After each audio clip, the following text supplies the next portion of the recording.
Hello student, good morning and welcome to our channel pro education. तो आज है 17 फरवरी और आज के करंट अफेयर के जितने भी इम्पोर्टेंट क्वेश्चन हैं उन सारे क्वेश्चन को हम लोग इस वीडियो में डिस्कस करेंगे। तो अगर मेरा वीडियो आप लोग को अच्छा लगता हो तो मेरे चैनल को सब्सक्राइब जरूर कर लीजिएगा और बेल आइकन प्रेस कर लीजिएगा ताकि आने वाले नेक्स्ट वीडियो का नोटिफिकेशन आपको मिल सके। तो चलिए स्टार्ट करते हैं आज के करंट अफेयर का फर्स्ट क्वेश्चन। आज का फर्स्ट क्वेश्चन है, कॉर्पोरेट इंडिया रिस्क इंडेक्स को हाल ही में किसके द्वारा जारी किया गया है? तो इस क्वेश्चन का राइट आंसर होगा ऑप्शन ए, आईसीआईसीआई लोम्बार्ड। तो इस इंडेक्स को आईसीआईसीआई लोम्बार्ड के द्वारा हाल ही में जारी किया गया है और इस इंडेक्स के माध्यम से कंपनियों को अपने व्यवसाय में सामने आए जोखिम के स्तर को समझने में मदद मिलेगी और इसके साथ ही एक सफल जोखिम उठाने की योजना को भी विकसित करने में यह इंडेक्स सहायता प्रदान करेगी, जिसको जारी किया है आईसीआईसीआई लोम्बार्ड, जो कि आईसीआईसीआई बैंक की एक इंश्योरेंस कंपनी है। इसका मुख्यालय है मुंबई। इसकी स्थापना हुई थी 2001 में और इसके सीईओ हैं भार्गव दास गुप्ता। नेक्स्ट क्वेश्चन है, किसकी लिखी हुई पुस्तक the terrible horrible very bad good news को अप्रैल में रिलीज किया जाएगा? तो इस क्वेश्चन का राइट आंसर होगा ऑप्शन सी, मेघना पंत। तो मेघना पंत की लिखी हुई पुस्तक जिसका नाम the terrible horrible very bad good news है, इसे अप्रैल में रिलीज किया जाएगा और यह पुस्तक एक महत्वपूर्ण मुद्दे को संबोधित करने के लिए एक हास्य और हल्का दृष्टिकोण प्रदान करती है, जो बिना जुझारू या पांडित्य की दुनिया की हर एक महिला के लिए प्रासंगिक है। और इसी के साथ इस क्वेश्चन में दिए गए ऑप्शन को भी डिफाइन कर लेते हैं। इसमें फर्स्ट ऑप्शन है रघुराम राजन, जो कि आरबीआई के गवर्नर थे और इनके द्वारा लिखी हुई पुस्तक है the third pillar. Second option है शाहिद अफरीदी, जो कि पाकिस्तान के क्रिकेटर हैं और इनकी लिखी हुई पुस्तक है गेम चेंजर। थर्ड है मनमोहन सिंह, जो कि पूर्व प्रधानमंत्री और आरबीआई के पूर्व गवर्नर थे। इनकी लिखी हुई पुस्तक है चेंजिंग इंडिया। अगला क्वेश्चन है, देश का पहला श्रमिक आंदोलन संग्रहालय को किस राज्य में स्थापित किया जाएगा? तो इस क्वेश्चन का राइट आंसर होगा ऑप्शन ए, केरल। तो देश का पहला श्रमिक आंदोलन संग्रहालय को केरल में स्थापित किया जाएगा। तो इस लेबर मूवमेंट म्यूजियम यानी कि श्रमिक आंदोलन संग्रहालय का उद्देश्य है इस वर्ग के लोगों और श्रमिकों के संघर्ष को प्रदर्शित करना और श्रमिकों के संघर्ष को प्रदर्शित करने वाला यह पहला प्रयास होगा और यह पर्यटकों को आकर्षित करने की एक व्यापक परियोजना का भी हिस्सा होगा। तो इसको स्थापित किया जाएगा केरल में, जिसकी राजधानी है तिरुवनंतपुरम। मुख्यमंत्री हैं पिनरई विजयन, राज्यपाल हैं आरिफ मोहम्मद खान और केरल, जिसे मसालों का बगीचा कहा जाता है, यानी कि भारत में सबसे ज़्यादा मसालों का उत्पादन केरल में किया जाता है और केरल सब्जियों के लिए आधार मूल्य निर्धारित करने वाला देश का पहला राज्य है और भारत की पहली सौर ऊर्जा संचालित ट्रेन को भी केरल में चलाई गई थी और मछुआरों की आजीविका में सुधार के लिए केरल में परिवर्तनम योजना शुरू किया गया है और साथ ही लॉकडाउन और कोरोना वायरस के कारण बेरोजगार हुए लोगों को रोजगार प्रदान करने के लिए केरल में ड्रीम केरला प्रोजेक्ट भी शुरू किया गया है। अगला क्वेश्चन है, यूएनईपी के साथ किस राज्य ने जलवायु परिवर्तन के अनुकूल निम्न कार्बन उत्सर्जक विकास की रणनीति पर समझौता किया है? तो इस क्वेश्चन का राइट आंसर होगा ऑप्शन सी, बिहार। तो बिहार ने यूएनईपी के साथ मिलकर राज्य में जलवायु परिवर्तन के अनुकूल निम्न कार्बन उत्सर्जक विकास की रणनीति को बढ़ावा देने के लिए एक समझौता पर हस्ताक्षर किया है।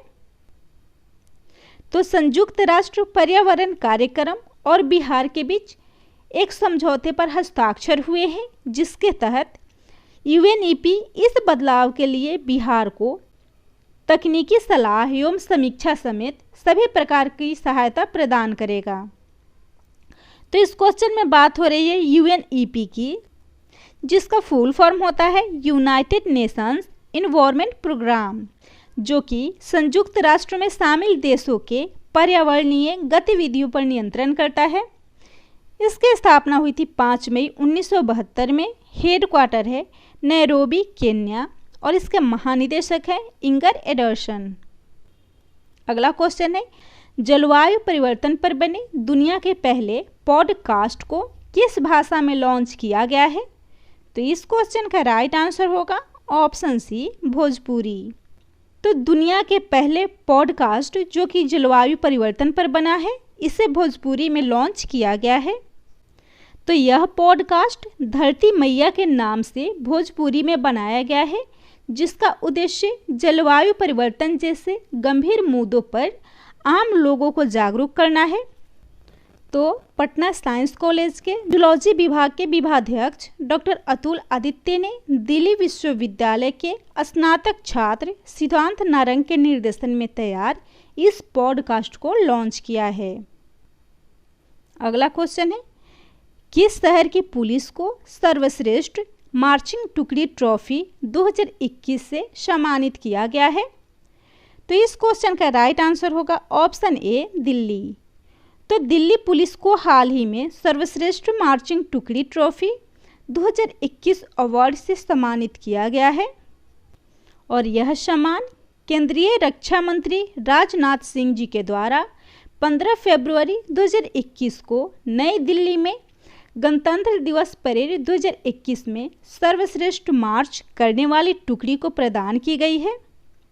तो इसमें जाट रेजिमेंटल सेंटर ने त्रिसेवाओं के बीच इस सर्वश्रेष्ठ मार्चिंग टुकड़ी की ट्रॉफी प्राप्त की है, जबकि केंद्रीय सशस्त्र पुलिस बल यानी कि सीएपीएफ और अन्य सहायक सेवाओं में से दिल्ली पुलिस ने सर्वश्रेष्ठ मार्चिंग टुकड़ी की ट्रॉफी प्राप्त की है।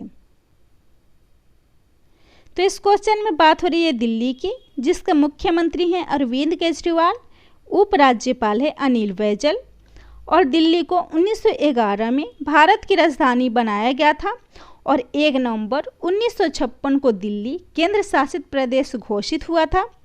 और दिल्ली में हाल ही में मुख्यमंत्री विज्ञान प्रतिभा परीक्षा योजना भी शुरू की गई है। अगला क्वेश्चन है, हाल ही में दुनिया की सबसे युवा महिला अरबपति कौन बनी है? तो इस क्वेश्चन का राइट आंसर होगा option B, Whitney Wolfe Herd. तो हाल ही में व्हिटनी वोल्फ हेड दुनिया की सबसे कम उम्र की महिला अरबपति बनी है। तो व्हिटनी वोल्फ हेड जो कि ऑनलाइन डेटिंग एप्लीकेशन बम्बल की सह संस्थापक और सीईओ हैं, और इन्होंने हाल ही में सबसे कम उम्र की महिला अरबपति बनने का रिकॉर्ड बनाया है। अगला क्वेश्चन है, मुफ्त कोचिंग प्रदान करने के लिए अभ्युदय योजना को किस राज्य में शुरू किया गया है? तो इस क्वेश्चन का राइट आंसर होगा ऑप्शन ए, उत्तर प्रदेश। तो इस अभ्युदय योजना को उत्तर प्रदेश में शुरू किया गया है, और इस योजना का मुख्य उद्देश्य जिला स्तर पर छात्रों को नीट और आईआईटी जेईई जैसे प्रतियोगी परीक्षाओं के लिए मुफ्त कोचिंग प्रदान करना है। तो इसको शुरू किया गया है उत्तर प्रदेश में, जिसकी राजधानी है लखनऊ। मुख्यमंत्री हैं योगी आदित्यनाथ, राज्यपाल है आनंदीबेन पटेल, लोकसभा सीट है 80, राज्यसभा सीट है 31, और उत्तर प्रदेश में विधानसभा सीट है 404, जो कि भारत में सबसे ज़्यादा विधान सीट वाला राज्य उत्तर प्रदेश है। और वहाँ हाल ही में महिला सशक्तिकरण और महिलाओं की सुरक्षा के लिए हमारी सुरक्षा मोबाइल हाथ में 1090 साथ में नाम का आउटरीच कार्यक्रम शुरू किया गया है। अगला क्वेश्चन है, गरीब लोगों को 5 रुपए में भोजन उपलब्ध कराने के लिए माँ योजना को किस राज्य में लॉन्च की गई है? तो इस क्वेश्चन का राइट आंसर होगा ऑप्शन ए, पश्चिम बंगाल। तो हाल ही में पश्चिम बंगाल में गरीब लोगों को 5 रुपए में भोजन उपलब्ध कराने के लिए माँ योजना शुरू की गई है। और पश्चिम बंगाल में इस योजना के तहत सरकार गरीब लोगों को 5 रुपये में भोजन उपलब्ध कराएगी, जिसमें चावल, दाल, अंडे और एक सब्जी शामिल होगी। और इसके साथ ही राज्य सरकार प्रति प्लेट 15 रुपये की सब्सिडी भी वहन करेगी। तो इस क्वेश्चन में बात हो रही है पश्चिम बंगाल की, जिसकी राजधानी है कोलकाता। मुख्यमंत्री हैं ममता बनर्जी, राज्यपाल हैं जगदीप धनखड़, राष्ट्रीय उद्यान है सुंदरबन राष्ट्रीय उद्यान।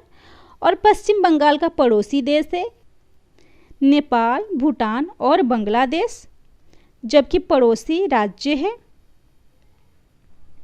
सिक्किम, असम, उड़ीसा, झारखंड और बिहार। और वहाँ हाल ही में मातृ समृष्टि योजना शुरू की गई है, जिसका उद्देश्य है बागवानी और मछली पालन में बढ़ावा देना। और चाय श्रमिकों के जीवन को सुधारने के लिए चाय सुंदरी योजना भी शुरू की गई है। और देश के पहले टायर पार्क भी पश्चिम बंगाल के कोलकाता में स्थापित किया जाएगा। आज का लास्ट क्वेश्चन है, कौन सा भारतीय गेंदबाज भारत में खेले गए टेस्ट में दूसरा सबसे ज़्यादा विकेट लेने वाला तेज गेंदबाज बना है? तो इस क्वेश्चन का राइट आंसर होगा ऑप्शन डी, अश्विनी।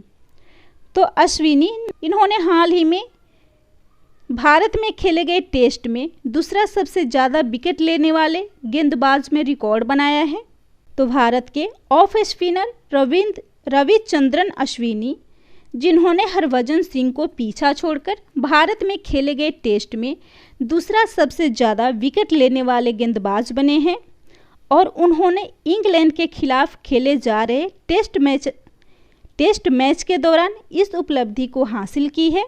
और इसके साथ ही अनिल कुंबले, जो कि 350 विकेट के साथ भारत में टेस्ट में अग्रणी विकेट लेने वाले गेंदबाज हैं। तो इस क्वेश्चन में बात हो रही है भारतीय क्रिकेट की, जो कि बीसीसीआई के द्वारा संचालित होता है। तो बीसीसीआई, जिसका फुल फॉर्म होता है board of control for cricket in India, यानी कि भारतीय क्रिकेट कंट्रोल बोर्ड, जिसकी स्थापना हुई थी दिसंबर 1928 में। इसका मुख्यालय है मुंबई। अध्यक्ष हैं सौरभ गांगुली, सेक्रेटरी हैं जय शाह और मेन कोच हैं रवि शास्त्री। तो यह था आज के करेंट अफेयर का टॉप 10 क्वेश्चन। अगर मेरा वीडियो आप लोग को अच्छा लगता हो तो प्लीज़ मेरे वीडियो को लाइक कर दीजिएगा, शेयर कर दीजिएगा और मेरे चैनल को सब्सक्राइब कर लीजिएगा और बेल आइकन प्रेस कर लीजिएगा, ताकि आने वाले नेक्स्ट वीडियो का नोटिफिकेशन आपको मिल सके।